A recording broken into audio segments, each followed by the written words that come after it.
Mobile water, unique in every way.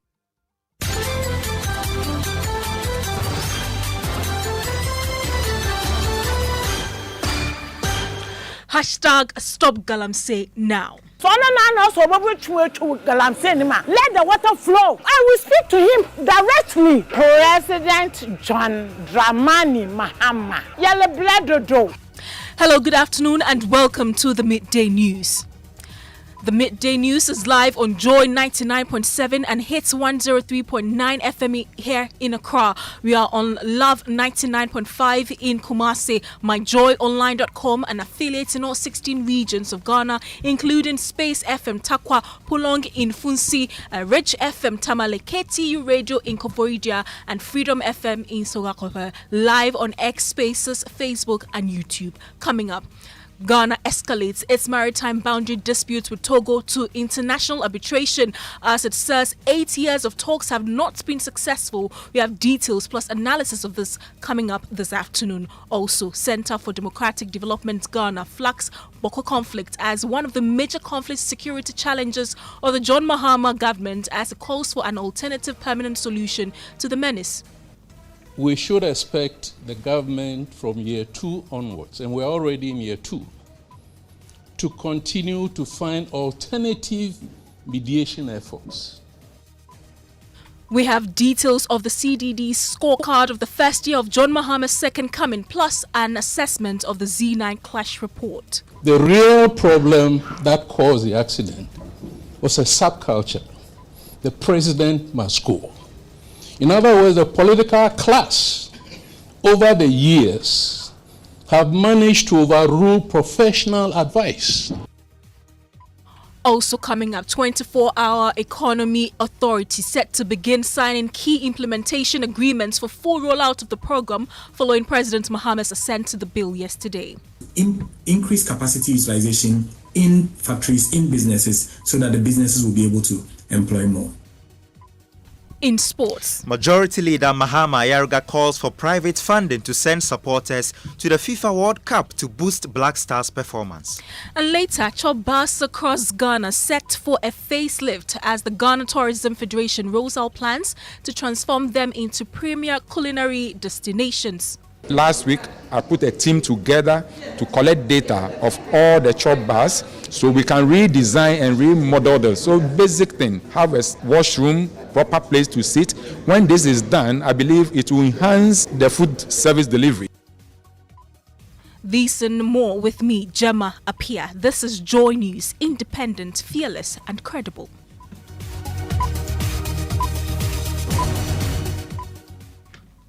This afternoon, it's Ghana versus Togo, not on the football pitch, but over a maritime boundary dispute. Ghana says it is escalating the matter to international arbitration under the United Nations Convention on the Law of the Sea after 8 years of unsuccessful negotiations between the two countries. In a statement, the government said the decision aims to prevent further tensions and avoid escalation of incidents between institutions of the two countries. Major General Emmanuel Kotia, founding Commissioner General of the Ghana Boundary Commission, who has also been leading efforts to demarcate, manage and resolve land and maritime boundary disputes on behalf of the country since 2020, will join us shortly. But let's get the latest from the statement. Fred Smith is joining me with the details. Fred, what do we know about this area under dispute? Yeah, Gemma, you may recall that some years ago, Ghana had a similar maritime dispute with Cote d'Ivoire. This was eventually taken to the International Tribunal for the Law of the Sea, ITLAW, you recall. The tribunal ruled largely in Ghana's favor. In that case, the disputed area covered parts of Ghana's Jubilee oil field, the 10 area, which is the Trineboa, Enyera, and in Tome field, and other offshore exploration blocks. Now, in the current situation, however, there is no publicly available evidence confirming the presence of oil in the disputed region. It is rumored that there is oil in the region, and that said, maritime boundaries are not only about oil. There are other significant economic activities in such areas, particularly fishing, which is vital for livelihoods and food security, as well as security of the area. What about what we are hearing from the presidency this afternoon? Well, the president is saying that they are seeking international arbitration to avoid any tensions that may escalate as the talks or negotiations between the two countries continue to linger. They're not finding any solutions to the discussions yet. Thank you very much, Fred Smith, with details there. We are working the phone line to get Major General retired Emmanuel Kotia to give us more insight on this issue. As and when we get him on the line, we'll bring you that interview. Well, he's on the line now. Thank you so much for joining us on the Midday News. Why has it proven so difficult to resolve this matter over the past 8 years? Can you repeat? Because I just got in. I didn't get your question well. I'm asking why it has proven so difficult to resolve this issue with Togo over the past 8 years. Over the years, both technical teams, a joint technical team between Ghana and Togo, have been meeting. And they've not been able to resolve it. The issue was escalated to the level of the two presidents. And that is where it was being handled as at the time that there was the final statement. But let me mention that when Togo decided that they do not recognize the international boundary line between Ghana and Togo, in 2016. The two presidents met in 2017 and decided that because of the closeness and relationship between Ghana and Togo, it was important for this maritime dispute to be resolved amicably. So the two head of state decided to form a joint technical committee made up of representatives of Togo and Ghana to negotiate and come out with a resolution of the issue. Now, this had been going on for a very long time, and then it reached a stalemate. When it reached that stalemate, the joint committee decided that should be escalated to the head of state level. Now, when it was escalated to the head of state level, the two presidents met with cabinet ministers in Lomé. And after that meeting, there was some kind of understanding between the two head of states on how to proceed. It was after that, then there was no more progress. And I think that is where we have reached as of now.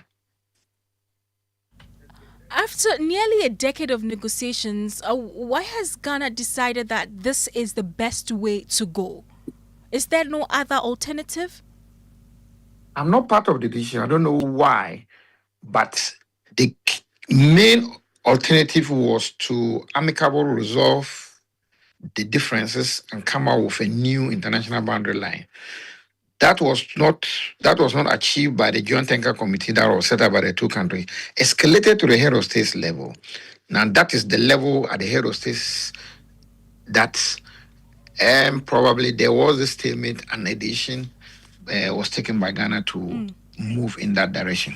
How significant is this disputed maritime area? Very significant because the Keta Basin, which is yet to be explored and is suspected to have a lot of natural resource deposits, is along that lane. Let me mention that even though part of the disputed area does not affect the entire Keta Basin, because of the negotiations that were ongoing, Ghana decided on its own that in order to respect the negotiations, there will not be any exploration in the Keta Basin until the dispute is resolved. So that was the understanding. But then it's very fishermen also use that the Keta Basin and along the trans-border area towards the international maritime boundary. So there was a lot of stalemate so far as the activities of fishermen are concerned, activities of exploration of oil deposits in that area and other natural resource deposits in that area were concerned. We've enjoyed very good relations with Togo. Could this decision strain diplomatic ties with the country? I doubt, because that was the same avenue that Ghana used to resolve the international maritime boundary dispute with Cote d'Ivoire. And you would observe that the relationship between Ghana and Cote d'Ivoire continued to strengthen day by day. So I think that it is just an arbitration. What Ghana is requesting for is for an international arbitration to resolve the dispute. What happens procedurally once this arbitration exercise has been triggered, and how long could this process take before we get to the bottom of the matter? It depends on the process, and once both sides agree on the process, then whatever decision will be taken, whether it will be handled by the International Tribunal of the Law of the Sea, like what happened with Ghana Cote d'Ivoire, then that it is in that direction that it will be handled. But I know that with international arbitration normally is handled very fast, and like we saw what happened between Ghana and Cote d'Ivoire, it ended very in a very the momentum was very good, and eventually it ended very well, and Ghana and Cote d'Ivoire currently are respecting the ruling by the International Tribunal of the Law of the Sea, which is being implemented by both countries. Now, my final question: what would be your advice to the Ghana government? Whilst the international arbitration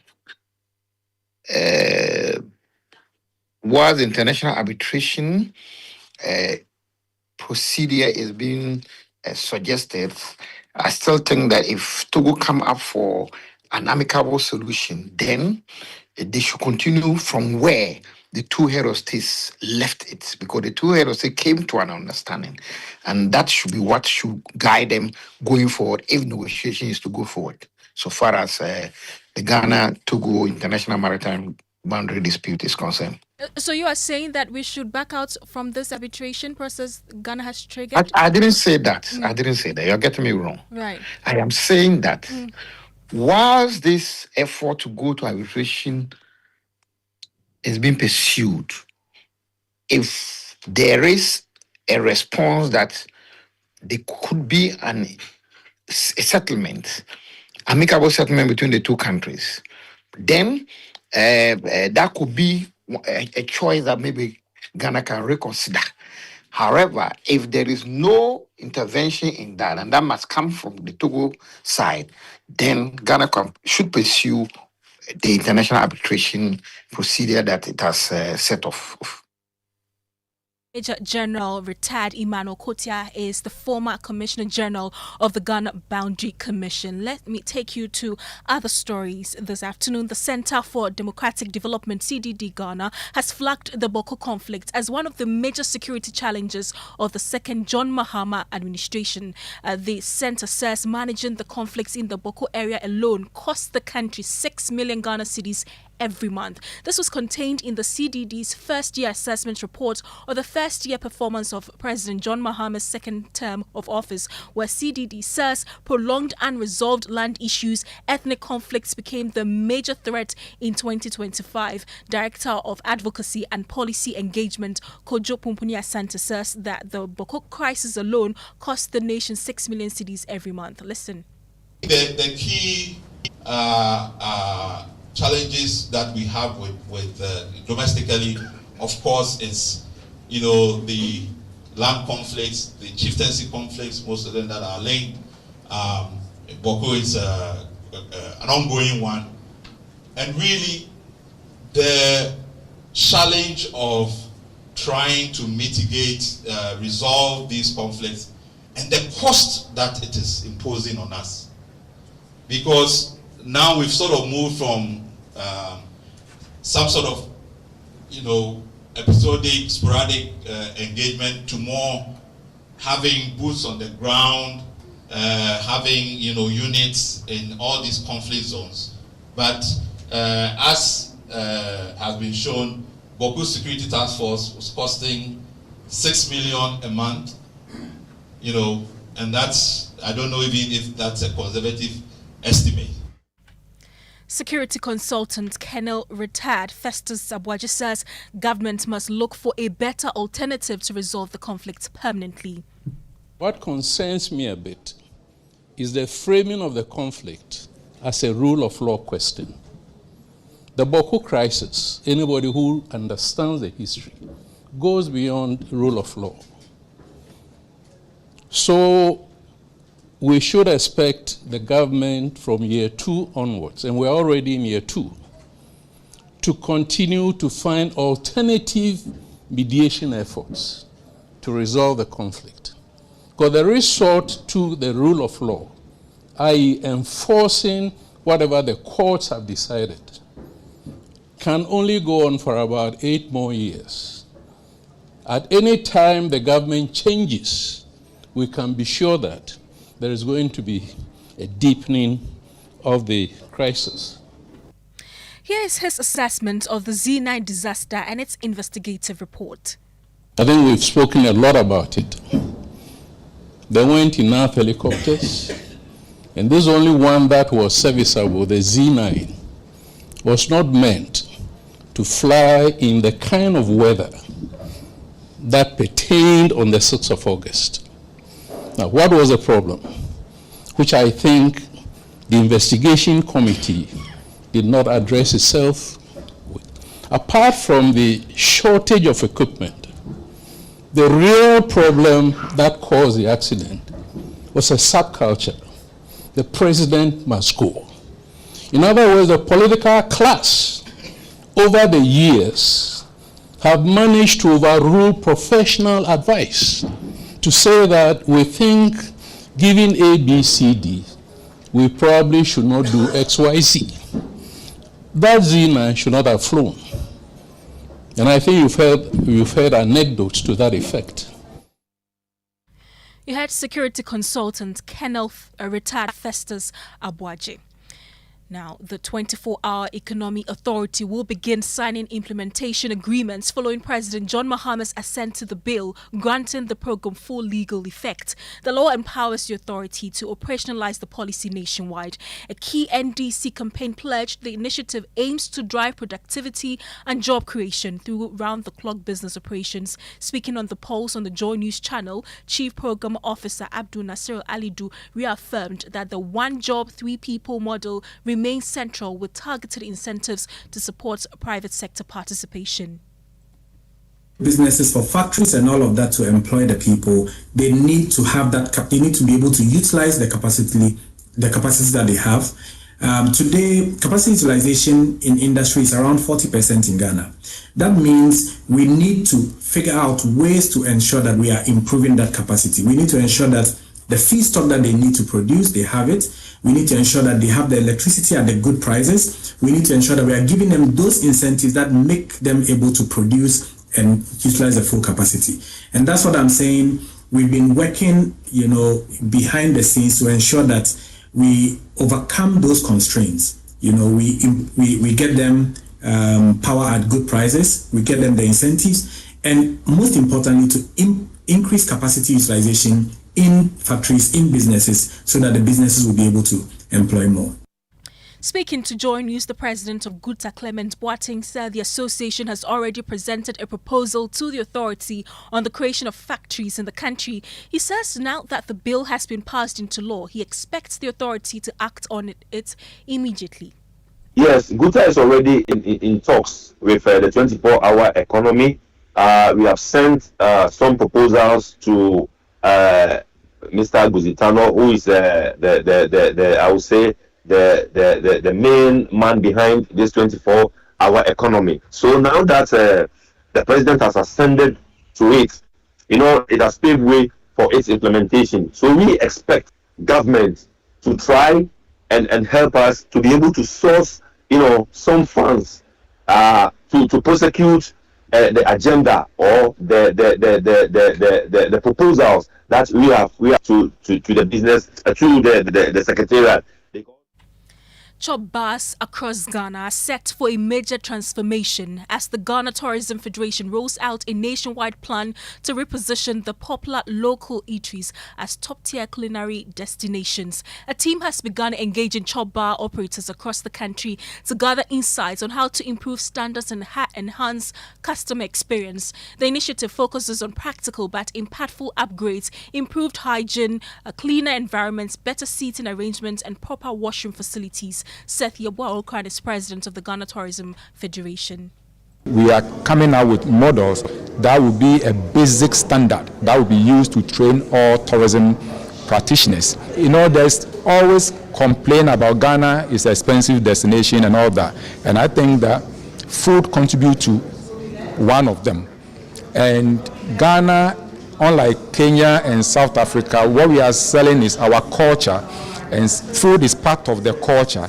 And some of the food vendors, especially those we call the chop bars, some of them where they operate from need some improvement. So we are working around the clock. Last week, I put a team together to collect data of all the chop bars so we can redesign and remodel them. So basic thing, have a washroom, proper place to sit. When this is done, I believe it will enhance the food service delivery. I believe that it's not only that, but we have to also be intentional to empower women. About 70 to 80% of these chop bars are owned by our mothers, women. And we have to help them to improve the quality of service, especially where they cook that food from, that feed the whole country. Ghana's hospitality sector has also been crying out for relief. High utility tariffs and pricey financing are squeezing hotels dry. Hoteliers Association President Dr. Edward Nyameke is calling for a switch to renewable energy to cut costs and standardized training to boost service. Other aspect has to do with the utilities, and that's why we talked about the need for us to invest in renewable energy, which will come at a cheaper cost. Okay, so that aspect too must be addressed. And of course, the customer service. I mean, that's one area that people complain a lot. You go to various hotels and you receive different services, and then people complain a lot. So we are looking for opportunities where we can have standard training for the hotels so that the pressure on the upmarket hotels will be a bit relieved. Because you heard the president of the Hoteliers Association, Dr. Edo Nyameke. It's now time for sports. We'll do that after this break.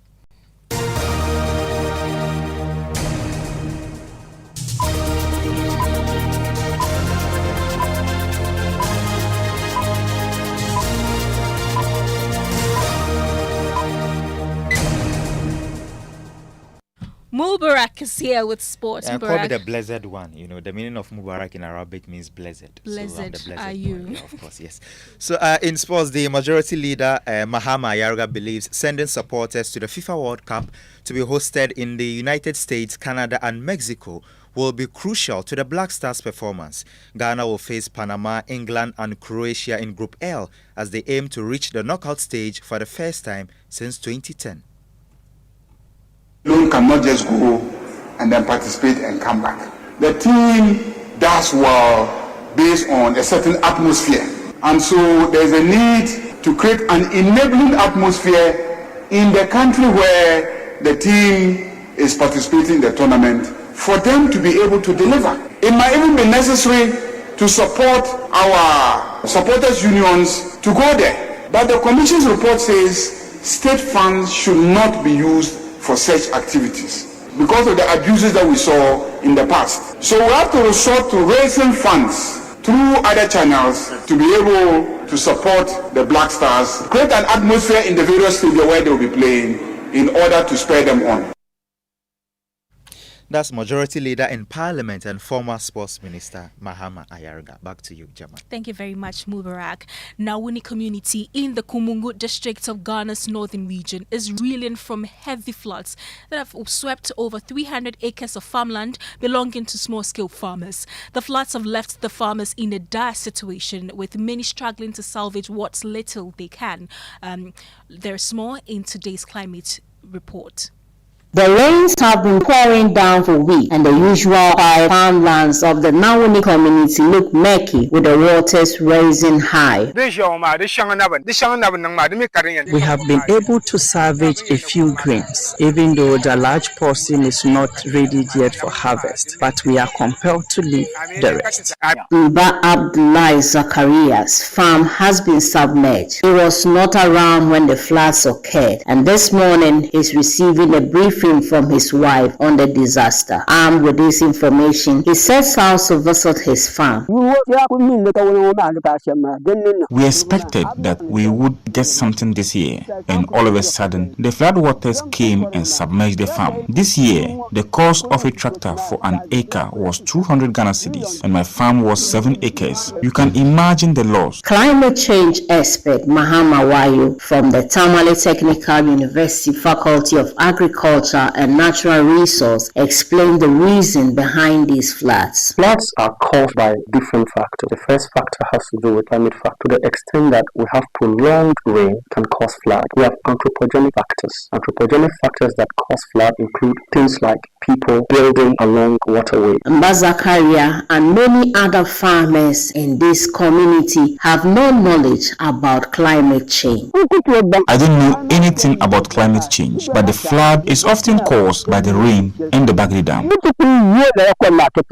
northern part of the country contribute greatly to the food basket of the country. And so if we are not turning in our quota into the food basket inadvertently, we are going to have some levels of insecurity. For Joy News, I am Martina Bugri. This story is brought to you by Joy News in partnership with CDK in Ghana, University of Ghana Center for Climate Change and Sustainability Studies with funding from Claire R4I Opportunities Fund. The safety and privacy of Ghanaian women are back in focus as government initiates legal action against a Russian national accused of secretly filming and distributing intimate images without consent. The development has sparked strong public reaction, with some pointing to Ghana's culture of hospitality, while others insist criminal conduct cannot be excused under any circumstance. Concerns have also been raised about weak enforcement of privacy laws and the misuse of digital platforms. Here are views shared on the Super Morning Show. Normally, when I walk around, I ask the boys, are they boys? They are men. Do you want to marry? Why don't you marry? I don't have this one. So the women have problems. Genuine problems. They want suitors. They are not getting them. Maybe a person comes around, and normally you know the good from the bad man. So it just happens. Oh, don't let us be too hard on them. Our men should marry. They should marry. We Ghanaian men, it is only sometimes our women are too much of demanding from our men. That is what is causing this, or finding them where, or getting them where they are finding. Some of them are finding themselves today with this Russia guy. Because if really they can maintain discipline, okay, and be tactically respectful to Ghanaian men, I don't think any outsider or any foreigner will easily just come and lure them into their activities or activities of sex. And I don't think it's new. The societal restraints may have been a little more, and maybe the environment a little more difficult for that to happen, but it probably was happening since forever, where two people meet and and they have an understanding of what they want and they go for it without wasting time. So it's not new. What is new is the broadcast, like the better advertising.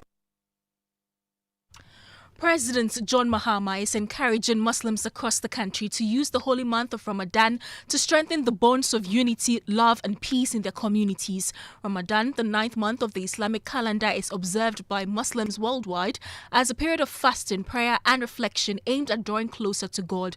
According to the president, the sacred period presents an opportunity for Ghanaians to unite and contribute to national development, hinting that the period of fasting and prayer should inspire Ghanaians to come together and work towards a stronger nation. Ramadan is truly a special time, a month of reflection, renewal, and coming together as one community. As you begin your fast, may your hearts be purified and your imani strengthened and accepted. May Allah, the most merciful, grant you good health and peace of mind and abundant mercies throughout these 30 days of fasting. May your prayers be answered, your good deeds be accepted, and may this Ramadan month bring you closer to our Creator and to one another. As you break your fast each evening with family and friends, remember that the true beauty of Ramadan lies not just in abstaining from food, but in the discipline, compassion, and generosity we show to all, especially to those who are less fortunate than us. You had President John Mahama. It's now time to find out what is trending. Michelle Latte is here. Michelle, what's trending? So, Gemma, Ramadan is in the trends this afternoon. It started from the president's message to the Muslim community. But also in Nigeria, there's a report that the Nigerian Islamic police have arrested 9 Muslims in Kano State. That is because Kano State is predominantly Muslim populated, and these people, there's an enforcement of the Sharia law which guides them, and they are not supposed to eat even publicly. So there's been some comments there. Let me read a few comments. It says, how is this a crime? Boko Haram are walking scot-free and they are arresting people for eating on their first day. There's another comment that says, this is wrong according to Islam. Every healthy adult Muslim is mandated to fast, but refusing to fast is a sin, and that is between the person and God. So that's what's in the trends this afternoon. Thank you very much, Michelle Latte, and that's how we end the midday.